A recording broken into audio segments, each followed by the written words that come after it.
अस्सलाम वालेकुम। उम्मीद है आप सब खैरियत से होंगे। आज 29 सितंबर 2024 है और काफ़ी टाइम बाद मैं कोई स्टॉक एक्सचेंज में वीडियो बना रहा हूँ, प्रेजेंटेशन बना रहा हूँ। और होपफुली ट्राई करूंगा कि उन स्टॉक को टारगेट करूं जिस पे हमें लॉन्ग टर्म फोकस रखना चाहिए। और जो जो मैं समझता हूँ कि हमारे पोर्टफोलियो में होनी चाहिए, उन सारे स्टॉक्स को मैं टारगेट करूंगा। कि मार्केट की बात करें, मार्केट 82,000 और 81 पहुंची थी, फिर 81,000 पे लास्ट वीक 81,292 पे क्लोज हुई, तकरीबन 350 पॉइंट्स का नेगेटिव। अच्छा, अब लोगों का एक दो व्यूज पहले मैं बताता हूँ। एक दिन मार्केट अगर इतनी गिर गई, लोग इतने इस तरह से रिएक्ट करते हैं कि अब सेल ऑफ आ गया। अगर आप मंथ वाइज और 6 मंथ वाइज देखें तो मार्केट पॉजिटिवली ही चली है। और पिछले साल से अब साल 1 ईयर चेंज देखें तो 75% अप है, तो विच इंडिकेट कि भाई पॉजिटिव है। जिस तरह से मैंने शुरू में कहा था और काफी टाइम से मैं यही कह रहा हूँ कि इस साल मार्केट पॉजिटिव रहेगी on a 12 year basis, 12 month basis. तो इसका मतलब ये है कि और एक जरूर मार्केट में in and up and down होगा। देखें ना, मार्केट इसी तरह जाए, ऊपर नीचे होगी, लेकिन ऑन अ लॉन्गर टर्म देखें ऊपर ही जा रही है। तो मैं समझता हूँ कि इस चीज को हमें ना अपने माइंड में रखना चाहिए। और टेम्परेरी सेल ऑफ की वजह से आपने डिस्टर्ब नहीं होना, और इसमें आपने सेल ऑफ और प्रॉफिट बुकिंग नहीं करनी। एक चीज।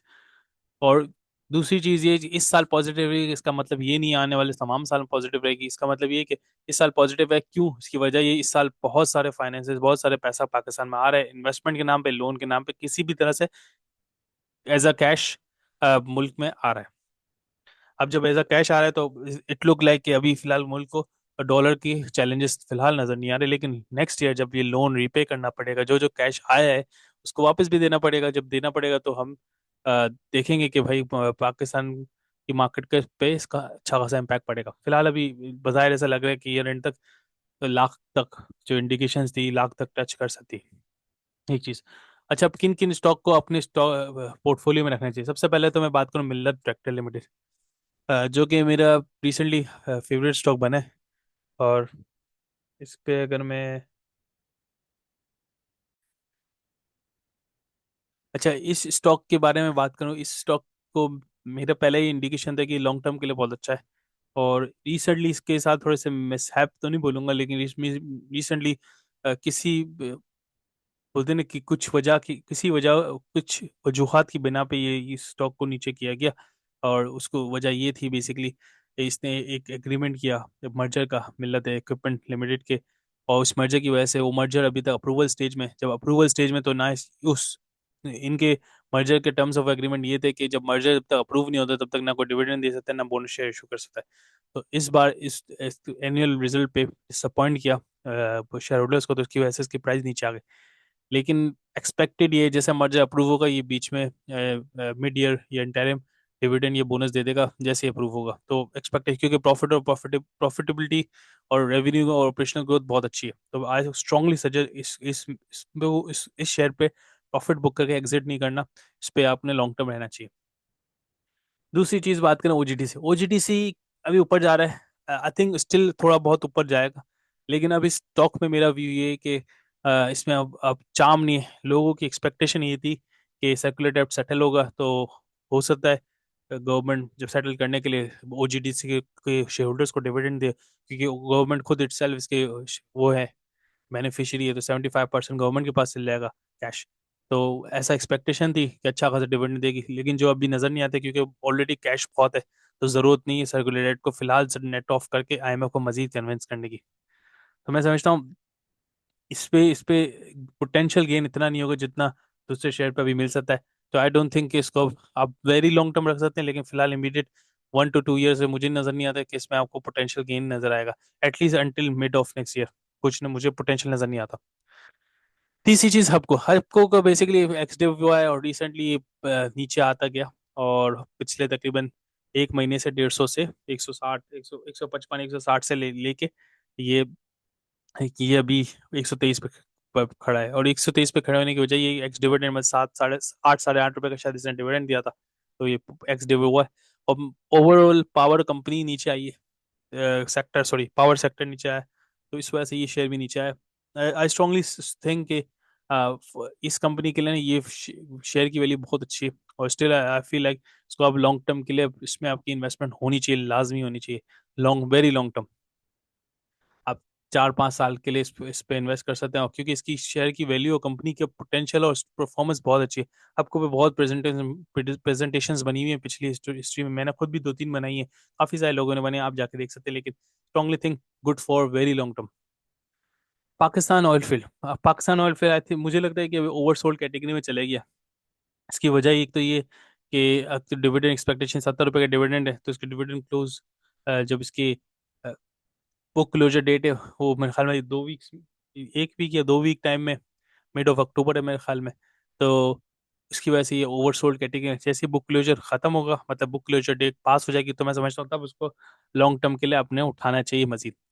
अभी 70 रुपीज का डिविडेंड दिया, अगर किसी ने वो लेना है, मैं समझता हूँ अभी फिलहाल ओवरसोल्ड कैटेगरी में है। एक बट ऑपरेशनल वाइज परफॉर्मेंस है वेरी गुड। जिसके पास ओजी पोल मेरा हमेशा से मेरे पोर्टफोलियो में, और अगर जिसके पास ऑलरेडी है, और जब चार चार मेरे ख्याल लास्ट ईयर 400 में था, तो आप देख सकते हैं कि लास्ट ईयर से अब कितना ज़्यादा पोटेंशियल इंक्रीज किया है। अगर मैं लास्ट ईयर के पिछले 12 महीने के एंड पे देखूँ तो ये 398 पे भी गया था एट सम पॉइंट, और आप आज देख लें आज कितने में। I think is very good for long term still. Next is मारी पेट्रोल, मारी पेट्रोलियम का रिसेंटली बहुत ज़्यादा ऊपर गया। ये शेयर तकरीबन अगर मैं बात करूँ 3,500 3500 पे था, और 3500 से ये इसने जब सॉरी 2700 पे था, फिर इसने बोनस और डिविडेंड अनाउंस किया और बढ़ बढ़ के 3500 3600 पे गया। फिर ये करेक्ट करके 3300 पे आया, और 3400 पे आई थिंक क्लोज हुआ। इसके बाद ये इसने बुक क्लोजर डेट आ गई, जिसकी वजह से ये नीचे आ गया। बोनस और डिविडेंड मैसिवली दिया था, जिसकी वजह से ये ऊपर की तरफ खुला था। सॉरी, बोनस और डिविडेंड की बुक क्लोजर के बाद इसलिए नीचे, बोनस की एडजस्टमेंट की वजह से वैल्यू नीचे आ गई 408 पे। I think in my view good for long term, पर मुझे लगता है अभी थोड़ी सी मजीद करेक्शन मैं एक्सपेक्ट करता हूँ, लाइक 390 और 380 के करीब इसको आना चाहिए, और फिर ये ऊपर जाना चाहिए। I think is still good, very good share, क्योंकि ये कंपनी ड्रिलिंग कंपनी है। इसके नेक्स्ट आने वाले तकरीबन 12 से 18 मंथ वो फेज है इस कंपनी का, जिसमें ये ऑयल प्रोड्यूस कर रहा है और सेल करेगा। तो I think keep it for 18 to 12 12 to 18 month minimum, उसको उसमें अपने एंट्री रहनी रहनी है। और अगर जो लॉन्ग टर्म वाला है और जो उसने अभी तक बाय नहीं किया, तो मैं समझता हूँ थोड़ा रुक के बाय कर 380 तक जाना चाहिए इजीली। नेक्स्ट है कैपको। कैपको बेसिकली मेरा फेवरेट शेयर नहीं है, और अब पहले होता था क्योंकि बहुत पावर कंपनी बहुत अच्छा शेयर था, लेकिन रिसेंटली पावर कंपनी ने बड़ा नेगेटिव परफॉर्म किया, और पावर डिस्ट्रीब्यूशन और पावर सेक्टर पे ना काफ़ी सारे इस तरह के आई कन्वर्जेशन सामने थी, जिसमें ये था कि आईपीपीस के कॉन्ट्रैक्ट खत्म हो रहे हैं, और आर्टिकल भी था कि कुछ 5 कंपनियों को खत्म कर दिया जाएगा। अच्छा, सबसे पहली बात तो कैपको पावर जनरेशन कंपनी अब है रहा नहीं, तो अगर आईपीवीज के कॉन्ट्रैक्ट खत्म होते हैं तो कैपको कोई फर्क नहीं पड़ेगा। लेकिन इस कंपनी को मुझे मुझे लगता है कि इस कंपनी में ना पोटेंशियल इन्वेस्टमेंट कंपनी डेफिनेटली है, लेकिन ये डिविडेंड इस हिसाब से नहीं दे सकेगी जिस हिसाब से अब तक देती आई है। मैं समझता हूँ आप इसके इजीली देख सकते हैं, इसके पिछले 2 साल के फाइनेंशियल्स उठा लें, जब से इसका लाइसेंस कैंसिल हुआ है, इसकी इन्वेस्टमेंट्स कम होती जा रही हैं। क्यों? क्योंकि अपनी इन्वेस्टमेंट को तोड़ के लोगों को डिविडेंड दे रहा है, जितना कमा रहा है उससे ज्यादा डिविडेंड दे रहा है, तो ये कंपनी के पॉइंट से अच्छा स्टेप नहीं है।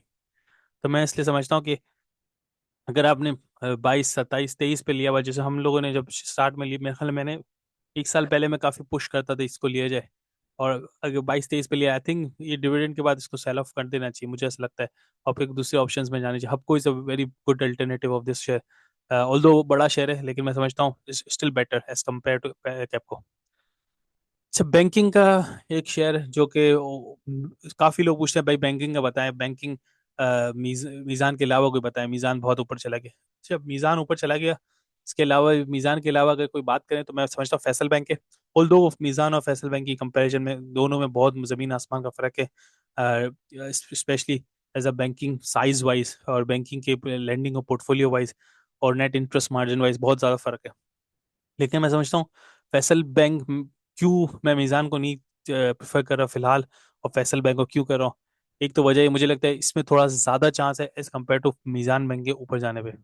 ऑल्दो दोनों ही इवेंचुअली ऊपर जानी, कमर्शियल बैंक और इस तरह की जो ऐसे सेक्टर्स हैं बैंकिंग में लॉन्गर टर्म पे बहुत ऊपर जाएंगे, और इससे अच्छे तो मैं समझता हूँ इसमें हमें रखना चाहिए अपना पोर्टफोलियो, अपने पोर्टफोलियो सॉरी इसको रखना चाहिए। मतलब फैसल बैंक पे मैंने कुछ टाइम पहले एक डिटेल वीडियो भी बनाई थी, जिसमें मैंने बताया था कि इसके नेट इंटरेस्ट मार्जिन क्या है इस बैंक का, और उसके पोटेंशियल क्या है इस बैंकिंग का, उसकी ग्रोथ क्या है। मैं समझता हूँ आप उसको वीडियो को रेफर करें, और अगर कमर्शियल बैंक या बैंकिंग सेक्टर में कुछ करना है तो Faysal bank is a very good option in my view. Fertiliser sector, Engro fertiliser. अच्छा, एंग्रो फर्टिलाइजर और एंग्रो फौजी फर्टिलाइजर, इसके ऊपर मैंने रिसेंटली एक वीडियो बनाई थी कि कौन से बेहतर है, क्या किसमें इन्वेस्ट करना चाहिए। दोनों की अगर कंपनी की बात करें और उसकी कैपेसिटी की बात करें, अच्छा फर्टिलाइजर सेक्टर को सबसे जांचने का सबसे आसान तरीका ये है कि अच्छा मतलब कौन सी फर्टिलाइजर अच्छी है, तो डिपेंड करता है इनकी गैस प्राइस क्या है। फौजी फर्टिलाइजर में लास्ट ईयर भी मैं आपको रिकमेंड करता था, दोनों में से फौजी फर्टिलाइजर को रेफर किया जाए, फौजी फर्टिलाइजर में इन्वेस्ट किया जाए रादर देन एग्रो फर्टिलाइजर। इसकी वजह ये थी कि इसके एग्रो फर्टिलाइजर के सॉरी फौजी फर्टिलाइजर के गैस रेट बहुत कॉम्पिटिटिव थे, बहुत लोअर्स थे। और एग्रो फर्टिलाइजर के इस तरह के कोई लॉन्ग टर्म कॉन्ट्रैक्ट नहीं थे, इस तो इनको गैस की कॉस्ट बहुत ज़्यादा होती है, इसी वजह से इनके प्रॉफिट भी कम रहे एज कम्पेयर टू फौजी फर्टिलाइजर। लेकिन इस साल मुझे ऐसा लगता है कि आने वाले नेक्स्ट 6 to 12 मंथ में ना दोनों की गैस प्राइस कांस्टेंट या एक ही रेट हो जाएंगे, क्योंकि काफ़ी ज़्यादा हाईलाइट हुआ है ये बात। तो जब एक रेट हो जाएगा तो मैं समझता हूँ फिर इसके कंपैरिजन में एंग्रो फर्टिलाइजर ज़्यादा बेहतर है। इसकी एक वजह तो ये एंग्रो की मैनेजमेंट बहुत स्ट्रांग है, मतलब एफिशिएंट और अच्छी मैनेजमेंट है, तो कंपनी को अच्छा चलाना जानती है। फौजी फर्टिलाइजर की मैनेजमेंट इतनी अच्छी नहीं है, तो मैं समझता हूँ ऑल्दो काम तो वो भी अच्छा करिए लेकिन इतनी अच्छी नहीं जितनी एंग्रो फर्टिलाइजर। तो मैं समझता हूँ जब दोनों की कॉस्ट सेम हो जाएगी तो एंग्रो फर्टिलाइजर को ज़्यादा प्रेफरेंस होगी रादर देन फौजी फर्टिलाइजर को। करेंटली 190 पे, I think still at a very high price. तो एट दिस पॉइंट मैं इसको इन्वेस्ट नहीं करूंगा, लेकिन अगर किसी के पास नीचे लिया हुआ है तो I think keep it for long term. इसको मैं समझता हूँ उसको नीचे जाना चाहिए, तो wait for the dip, some point definitely correct करेगा। लेकिन लॉन्ग टर्म के लिए फिलहाल इस वैल्यू पे मैं नहीं समझता उस पर एंटर होना चाहिए। Next is Colgate. अच्छा कोलगेट ऐसा मैं समझता हूँ ये ब्लू चिप शेयर है और अच्छा खासा डिविडेंड दे जाता है। आई थिंक तीन अमाउंट वाइज बहुत अच्छा देता है, लेकिन अगर परसेंटेज और यील्ड वाइज देखा जाए तो अच्छा नहीं देता। आई थिंक 135 100 दो मुझे एग्जैक्टली नंबर याद नहीं ले, लेकिन इसका बुक क्लोजर खत्म हो चुकी है, उसके बाद इसकी वैल्यू एडजस्ट हो चुकी है। अगर हम देखें इसके डिविडेंड देखते हैं कितना दिया इसने। इसने डिविडेंड दिया है 34.34 रुपये, और 22 रुपये 50 पैसे पहले दे चुका है। तो डिविडेंड वाइज अगर देखा फिर भी 3-4% से ज़्यादा रील नहीं बनता। तो मैं समझता हूँ कि डिविडेंड के हिसाब से अच्छा नहीं, लेकिन लॉन्गर टर्म के लिए डेफिनेटली वेरी गुड। और आई स्टिल एक्सपेक्ट कि 1400 से 1500 के ऊपर का शेयर है, और विद इन अगर आपने इसको लॉन्ग टर्म रखना है तो definitely good price to go go in. A lot of people, बहुत सारे लोग इस तरह से कह रहे हैं कि भाई इसमें ये 950 और 1000 तक आ जाएगा। अगर एक्सपेक्टेशन आपको लगती है आप होल्ड करें कंपनी। आई स्टिल थिंक जिस कंपनी की ऑपरेशन अच्छी है तो उसकी आप गुड प्राइस की बजाय ना आप उसमें एक एंटर होके इसमें बैठ जाए और उसको बार बार देखें नहीं, क्योंकि अगर बार बार देखेंगे तो प्राइस इन एंड आउट होगी, इसका कोई फायदा नहीं है।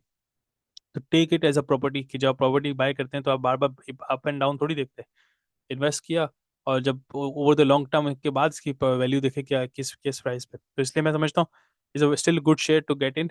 और थोड़ा वेट करके लेना है तो भी कोई बुरी बुरी बात नहीं। आई एक्सपेक्ट कि आफ्टर दिस ईयर एंड जनवरी 25 में ना स्टॉक मार्केट में अच्छी खासी करेक्शन एक्सपेक्टेड है। और नेक्स्ट ईयर में क्यों मैं समझता हूँ करेक्शन है, अभी इस साल क्यों पॉजिटिव है, इस साल इसलिए पॉजिटिव है कि अभी पैसा आ रहा है, लोन्स आ रहे हैं, इन्वेस्टमेंट्स आ रही है। नेक्स्ट ईयर जब रिपेमेंट की बारी है तब पता चलेगा और उसका नेगेटिव इम्पैक्ट पड़ेगा हमारे मुल्क को। ऑल्दो फाइनेंस में से काफ़ी पॉजिटिव है मुल्क के हवाले से, लेकिन एक रियलिटी को देखा जाए ना जो फिलहाल नज़र नहीं आ रही एज अ गुड प्लान, कोई प्लान नहीं, डेवलपमेंट प्लान अभी फिलहाल नज़र नहीं आता। टैक्स वसूल करना is not a plan for government. इसके अलावा कोई प्रोजेक्ट भी चलने चाहिए, डेवलपमेंट प्रोजेक्ट्स होने चाहिए, जो कि फिलहाल नज़र नहीं आ रहा है। आई थिंक दैट्स इट, ये मेरा व्यू है तमाम शेयर्स के हवाले से। कोई मैं टारगेटेड कोई शेयर्स को फिलहाल नहीं बनाना है। एमटीएल मेरे ख्याल में हाई बेस्ट पिक होगा मेरी इंटायर प्रेजेंटेशन का, तो कीप दैट इन माइंड। और बाकी कोई चीज़ आपको कोई और चीज़ क्लियर हो तो लाजमी बताएं, इंशाल्लाह कवर करूंगा।